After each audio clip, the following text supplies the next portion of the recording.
Hai guys, kembali lagi bersama gua di Sakahayang Review. By the way, apa kabar kalian para penonton setia Sakahayang dari zaman kolorna hingga masa kini yang penuh dengan drama kehidupan?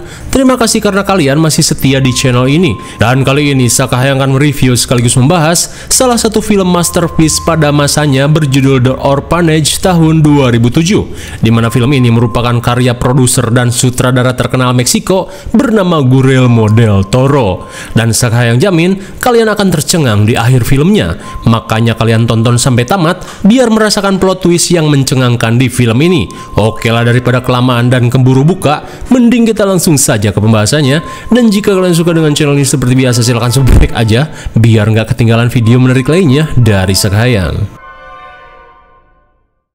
Film ini diawali dengan diperlihatkannya anak-anak panti yang asik bermain Squid Game versi Española Puerto Uno.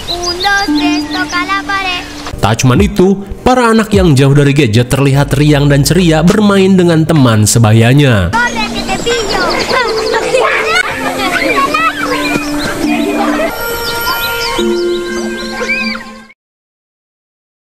Sementara di dalam, seorang petugas panti mendapat telepon dari calon orang tua di mana mereka ingin mengadopsi seorang anak bernama Laura.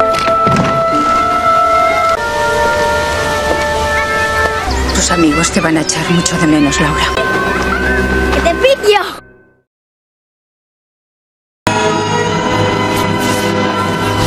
Singkat waktu 30 tahun kemudian, Laura yang tadi diadopsi kini sudah dewasa dan memiliki keluarga bahagia. Meskipun suaminya yang bernama Carlos begitu kebluk dan sulit bangun ketika putra mereka merengek di kamar sebelah.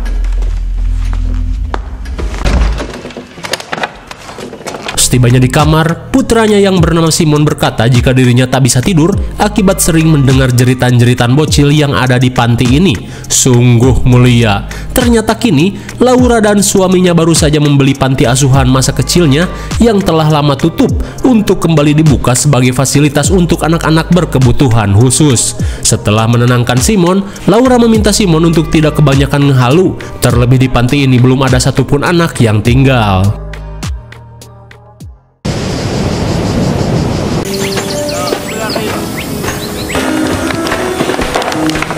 Keesokan harinya, Laura langsung menghampiri Carlos yang sedang bermain piano. Lantas, Laura berterima kasih pada suaminya ini yang mau merogoh kocek besar untuk tujuan mulia, yaitu membuka kembali panti tempat masa kecilnya dulu. Carlos pun berkata, jika harta hanyalah titipan dan tidak dibawa mati, ia pun ingin harta yang ia miliki bisa menjadi amal jariah. Hingga di tengah percakapan, Simon yang berkostum Superman tiba-tiba datang dan mengajak orang tuanya pergi ke pantai. Namun karena sedang sibuk, Carlos meminta Laura untuk menemani Simon sementara dirinya akan mengawasi proses perbaikan panti karena acara peresmian tinggal beberapa hari lagi. Y Faro. A ver, había que entrar con una sala especial que ellos... Setibanya di pantai, Laura berkata jika saat kecil ia dan teman-temannya sering bermain tantangan harta karun dan menyembunyikannya ke dalam goa di bawah mercusuar. Mendengar hal itu, Simon yang penasaran ingin sekali mengecek goa itu.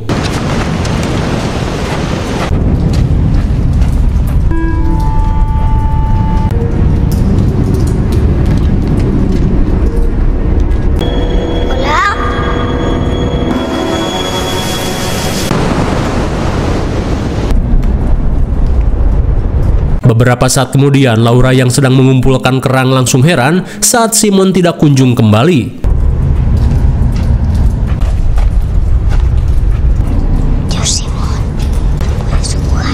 Simón, ¿pero qué haces ahí? Sontak Laura pun heran saat melihat Simon yang berbicara sendiri. Namun Simon berkata jika saat ini aku baru saja mendapatkan teman baru. Dirasa Simon kembali berimajinasi, Laura langsung mengajaknya pulang, terlebih saat ini si ayah sudah menunggunya. Di perjalanan pulang, Simon terlihat menjatuhkan beberapa kerang seolah memberi tanda untuk temannya supaya datang ke panti.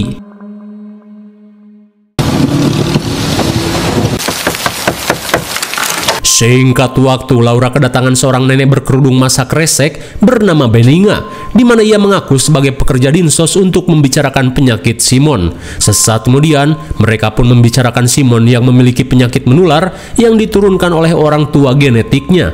Oh, ternyata Simon adalah anak angkat yang diadopsi Carlos dan Laura ketika masih bayi. Lantas, Beninga meminta Laura untuk segera membawa Simon ke rumah sakit karena saat ini ada prosedur khusus yang mungkin bisa menyembuhkan penyakitnya. Akan tetapi, Laura menolak karena sejujurnya Simon tidak tahu jika dirinya merupakan anak angkat dan juga tidak tahu mengenai penyakitnya. Takut statusnya diketahui Simon, Laura meminta Beninga untuk pergi.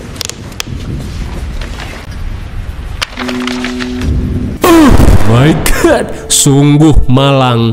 Ternyata Simon menderita penyakit HIV yang ditularkan oleh orang tua kandungnya. Takut ketahuan, Laura berniat menyembunyikan dokumen ini.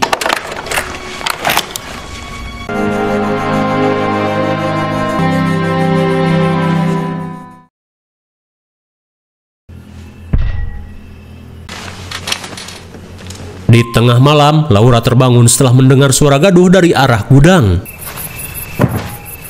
¿Quién anda ahí?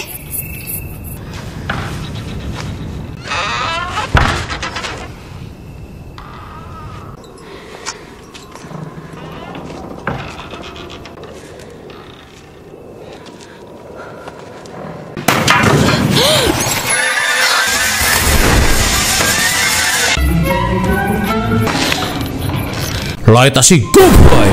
Sontak Laura pun kaget saat melihat Beninga tiba-tiba menyelinap sambil membawa sekop kabur ke arah Ruyuk sambil menahan rasa tengsin.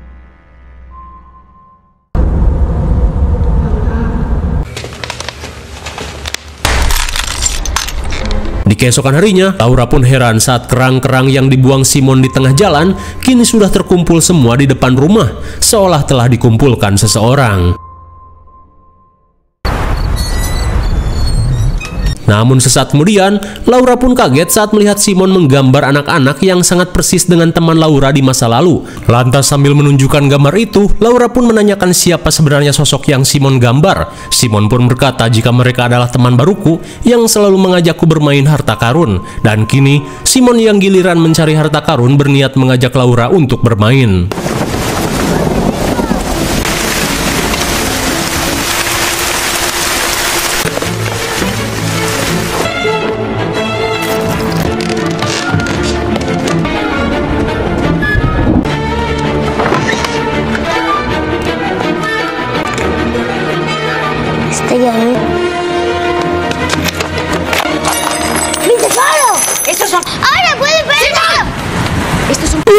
My God, sontak Laura pun panik saat permainan itu malah mengarahkan Simon pada dokumen rahasia yang ia sembunyikan.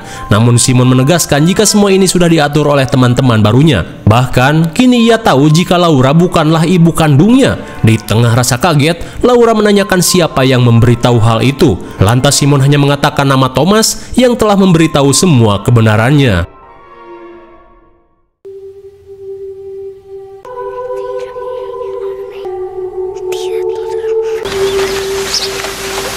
Singkat cerita, hari peresmian panti pun digelar, di mana tempat ini sudah benar-benar layak untuk menampung anak-anak berkebutuhan khusus. Di saat itu pula, Laura langsung mengajak Simon untuk menyambut anak-anak panti yang akan datang. Akan tetapi Simon malah menolak dengan alasan ia akan pergi bersama Thomas ke rumah kecil. Mendengar Simon yang lagi-lagi ngehalu, Laura yang kehabisan waktu berusaha memaksanya. Sontak Laura yang kelepasan setan tidak sengaja menggampar Simon. Saat Simon menangis, Laura yang merasa bersalah langsung pergi keluar.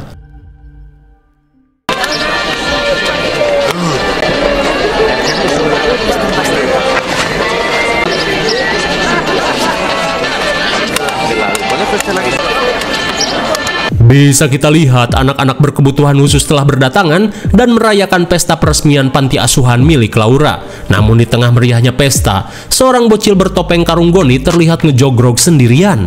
Kira-kira siapakah bocil ini? Sesaat kemudian, Laura yang khawatir pada Simon bergegas mencarinya. Simon. Simon. Cariño.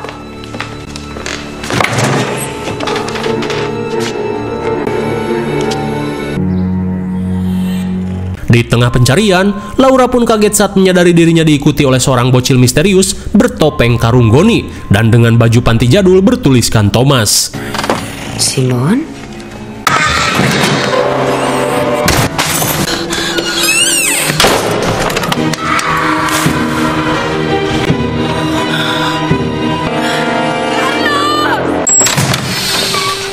Sesaat kemudian, Carlos pun heran dengan sesuatu yang terjadi pada Laura. Namun Laura yang panik bergegas mencari keberadaan Simon yang masih belum ditemukan. Simon!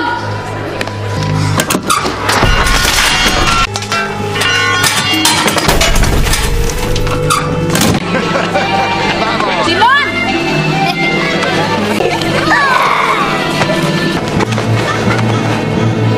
Di tengah kepanikan yang semakin menjadi, Laura yang kalut memutuskan untuk mencarinya ke pantai.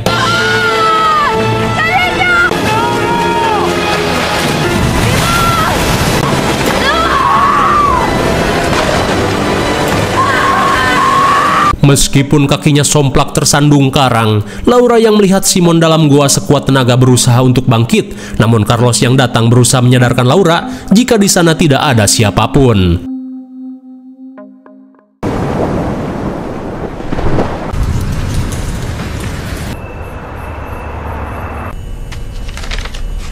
Singkat waktu, akibat membentur karang, Laura harus mengalami somplak dan patah tulang di kakinya. Tak lama kemudian, Carlos datang bersama seorang wanita ahli psikologis dari tim kepolisian bernama Pilar. Laura pun diberitahu jika tim penyidik telah melakukan pencarian ke goa namun tidak menemukan siapapun. Kemudian, Pilar meminta ciri-ciri Benninga yang katanya sempat melakukan tindak penyusupan ke dalam wilayah panti. Karena bisa saja, Benninga yang telah menculik Simon. Karena menurut keterangan, Benninga ini tidak terdaftar sebagai pekerja dinas sosial. Mendengar hal itu, sontak membuat Laura dan Carlos menjadi khawatir akan keselamatan Simon.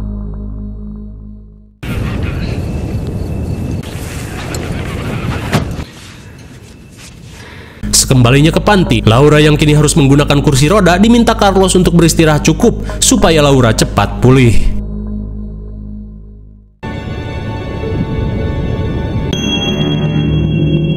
Di tengah malam, Laura pun terbangun setelah mendengar suara peluit jadul.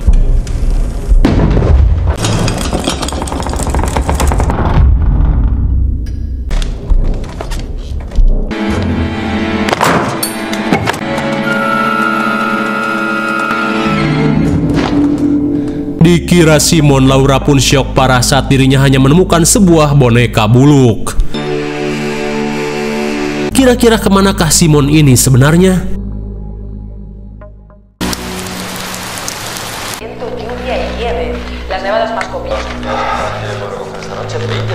Singkat cerita, 6 bulan kemudian, Carlos pun sudah tidak tahu untuk mencari Simon kemana lagi. Hingga beberapa saat kemudian, mereka yang mendapat telepon dari Pilar bergegas OTW ke Polsek.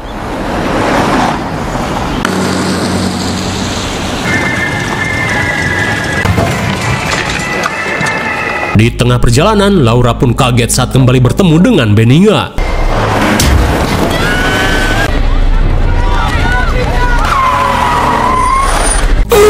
My God! Sontak Laura pun syok parah saat Benninga tiba-tiba tertabrak mobil paket.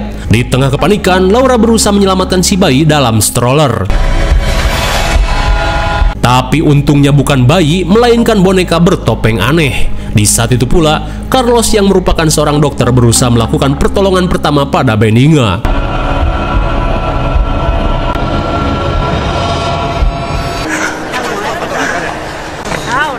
Namun ternyata Benninga yang mengalami sariawan ekstrim tidak bisa diselamatkan.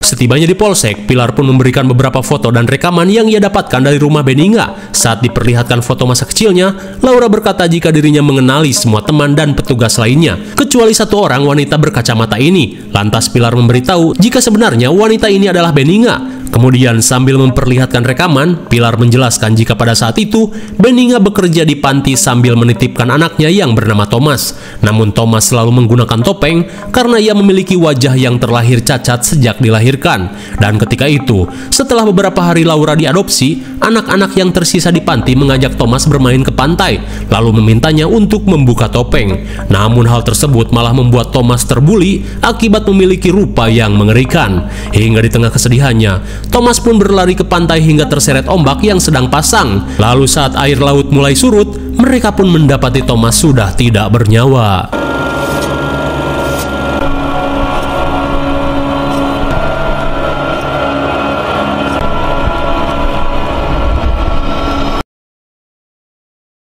Singkat cerita, 3 bulan kemudian, Laura yang tak punya cara lain terpaksa meminta tolong pada seorang paranormal subur bernama Medico. Sambil menceritakan kasus yang terjadi pada Simon, Laura memperlihatkan kain yang ia dapatkan dari jasad Benninga, di mana menurut kepolisian, pemilik asli kain ini telah meninggoy sejak 30 tahun lalu.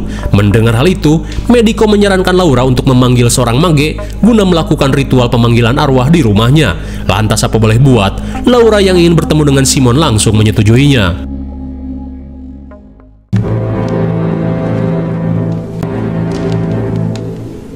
Sekembalinya ke panti, mage legend bernama Aurora berniat melakukan ritual pemanggilan arwah. Namun sebelum itu, ia pun meminta benda yang berkaitan dengan tempat ini guna mempermudah proses ritual.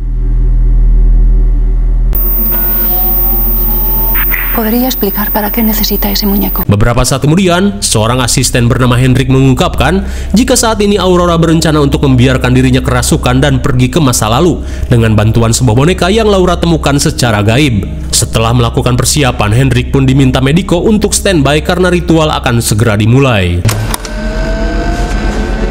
Todo lo que te rodea. Saat ritual berlangsung, Medico melancarkan ritual ini dengan memberikan sugesti pada Aurora, di mana setelah hitungan mundur, Aurora diminta untuk menceritakan apa yang ia lihat di tempat tersebut.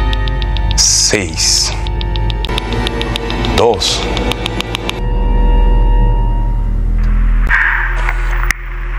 ¿Hay alguien más contigo en esa habitación? Puedo oír.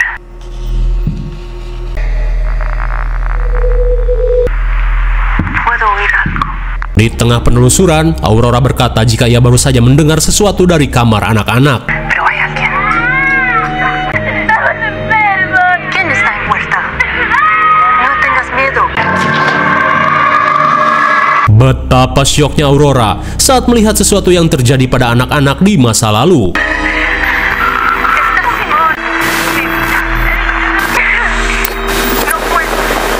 Aurora, es necesario que te quedes en medio. 9, 8, 3, 2.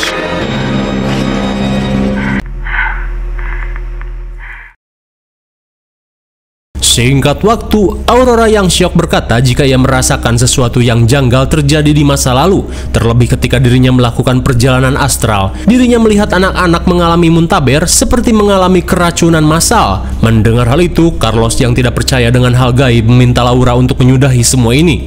Terlebih dirinya merasa jika Aurora dan antek-anteknya hanya bersandiwara seperti para YouTuber kerasukan. Namun Laura yang tidak punya pilihan lain tetap akan melanjutkannya, karena selama 9 bulan ini ia yang mengandalkan tim penyidik masih belum menemukan sedikit pun titik terang. Hingga saat Aurora akan pergi, Laura pun menanyakan apa yang harus ia lakukan. Lantas Aurora hanya berkata agar Laura mendengarkan kata hatinya dan membuka batinnya untuk merasakan panggilan mereka. Sesaat kemudian, Laura pun kecewa dengan Carlos yang menyerah dalam mencari keberadaan Simon. Namun Carlos hanya ingin berpikir logis, karena meskipun Simon ditemukan, ia yakin Simon sudah tiada karena sudah 9 bulan lebih sejak Simon menghilang. Carlos pun mengajak Laura untuk pindah, karena sudah tidak ada lagi harapan di panti ini.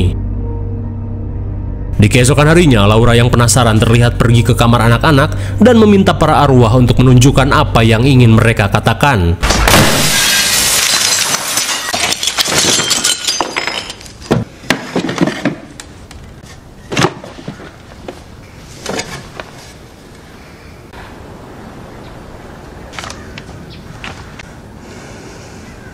Melihat foto kebersamaannya dengan Simon, Laura pun menyadari jika arwah-arwah ini ingin melakukan permainan mencari harta karun.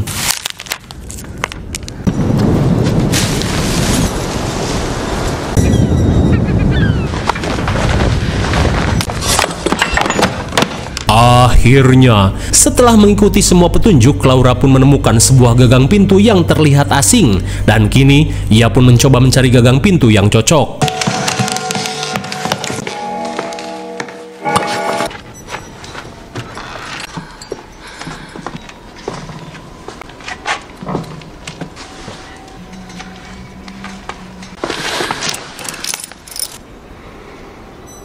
Sesampainya di gudang, Laura pun menemukan petunjuk setelah mendapati liontin beninga di bawah tumpukan semen. Kemudian, ia pun merasa aneh saat melihat pintu tungku yang terdapat bekas sekop.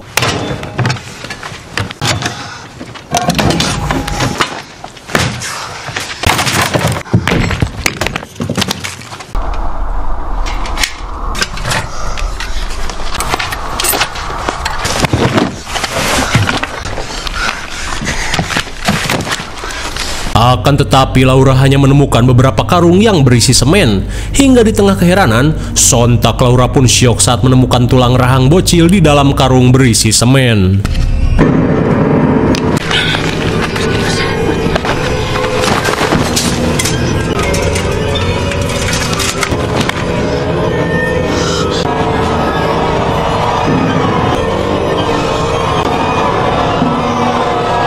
Oh my god! Betapa syoknya Laura saat menyadari jika tulang-tulang tersebut merupakan tulang teman-temannya di masa lalu.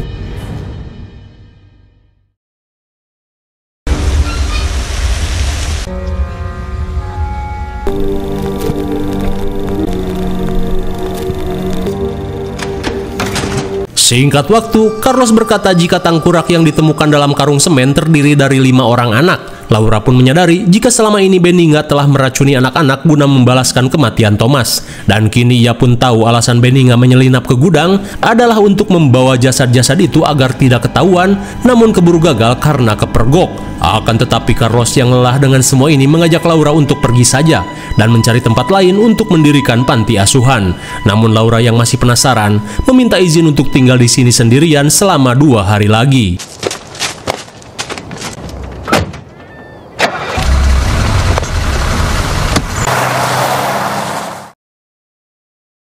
Saat Carlos pergi, Laura pun berniat mengubah suasana panti ini seperti keadaan 30 tahun lalu.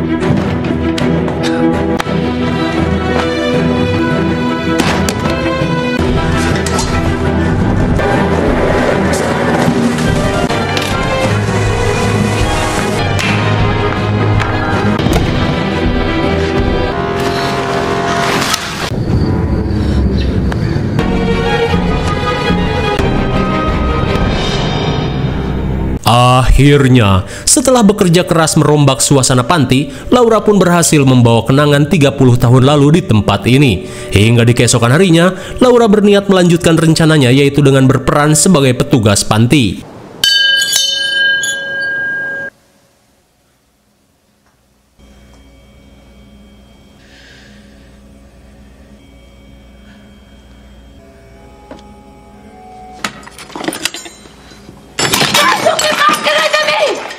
Sontak Laura pun kesal karena caranya masih belum membuahkan hasil. Hingga di malam terakhir, Laura berusaha memainkan permainan Squid Game yang pernah dia lakukan bersama teman-temannya 30 tahun lalu. 1, 2, 3, toca la pared. 1, 2, 3, toca la pared. 1, 2, 3, toca la pared. Akhirnya, Laura berhasil memanggil arwah teman-temannya. 1, 2, 3, toca la pared. 3.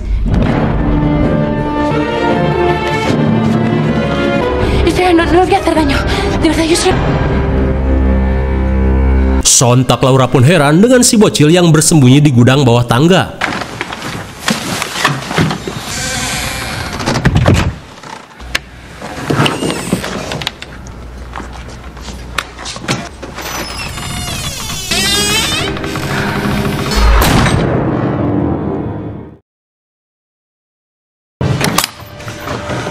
Melihat gagang pintu gudang yang mirip dengan yang ia temukan, Laura pun merasa jika tempat inilah petunjuk itu berakhir.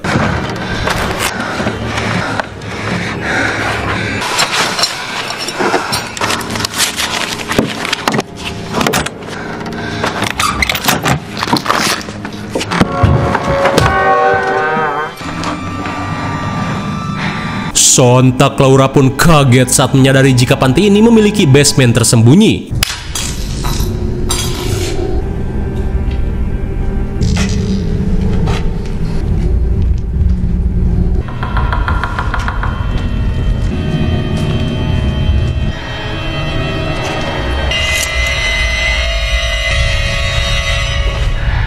Rupanya jauh-jauh mencari kemana-mana, ternyata selama ini Simon berada di basement tersembunyi yang merupakan ruangan khusus untuk mengurung Thomas di masa lalu.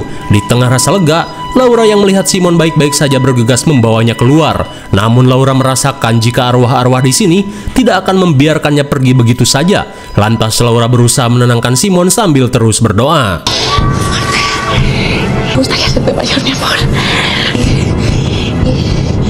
Tomás, los demás niños son todos con un mal sueño. Hasta que mamá muere. Por favor, que sea.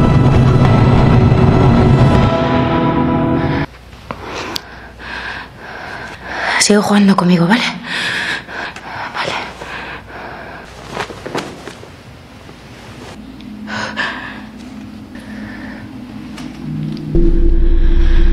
Rupanya sedari tadi Laura telah melakukan perjalanan astral, dan saat ia kembali ke dunia nyata, Laura pun kaget saat menemukan jasad bocil yang mengenakan topeng Thomas. Tienes que enseñarme. La casita de Tom.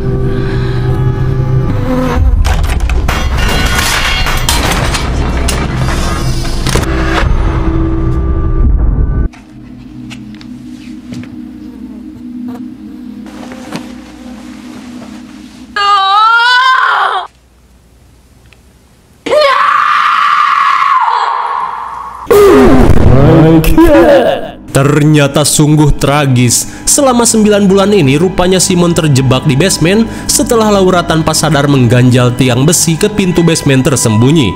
Dan suara gedebruk aneh yang selama ini ia dengar sebenarnya adalah suara Simon yang terjatuh dari tangga basement hingga meninggoy. Innalillahi wa inna ilaihi roji'un.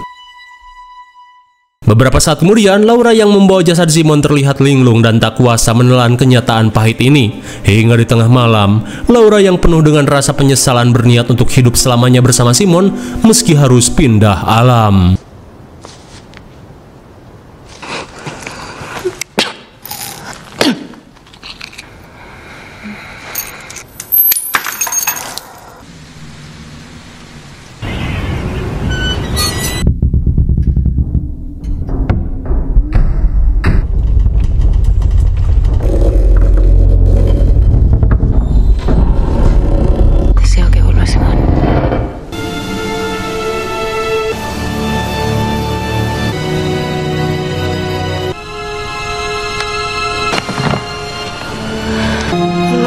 ¿Me puedes despertar? Claro que sí, mi vida, claro que puedes.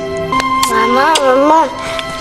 Dan benar saja, Laura yang tidak ingin berpisah dengan Simon memutuskan untuk log out dari dunia dan hidup di alam gaib.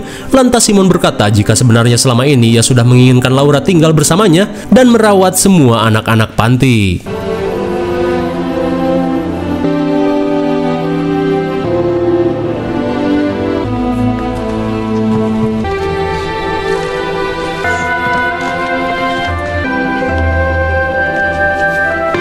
Es Laura.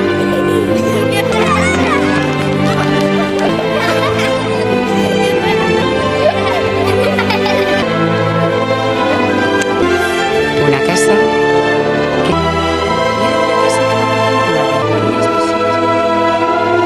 Sontak mereka pun senang saat melihat Laura kembali meskipun dengan kondisi yang sudah dewasa.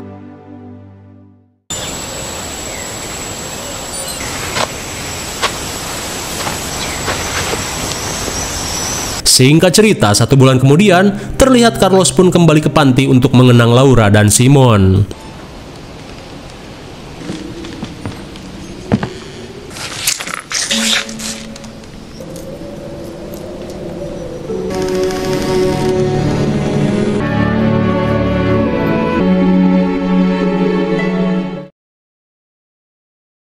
Bagaimana, film yang sangat plot twist dan mencengangkan bukan? Nah, sekali tanpa Laura sadari jika selama ini Simon hilang, terkunci di dalam basement tersembunyi. Hingga di akhir cerita, Laura yang berhasil menemukan jasad Simon memutuskan untuk hidup bersama Simon dan teman masa kecilnya di alam gaib.